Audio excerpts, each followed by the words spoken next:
Kenapa ustaz selalu kata orang yang buat dosa akan masuk neraka? Sedangkan syurga itu hak dan ketentuan Allah. Orang dapat masuk syurga pun atas rahmat Allah. Bolehkah ustaz jelaskan? Ustaz-ustaz ni dia kalau buat gini masuk neraka, buat gini masuk neraka, bukan dia yang kata, Nabi yang suruh kata. Contohnya orang perempuan yang dedah aurat masuk neraka. Ada orang marah, dia tanya, apa ustaz kata masuk neraka? Tak nak tahu lagi masuk neraka ke tak?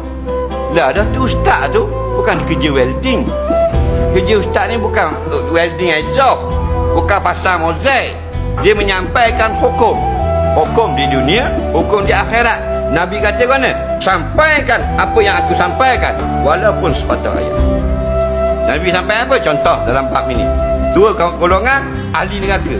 Pertama, perempuan yang pakai baju tapi telanjang. Min ahli nar, ahli neraka, member of the hell. Jadi ustaz bukan boleh perempuan yang pakai baju tapi telanjang, maksudnya dedak aurat, masuk neraka.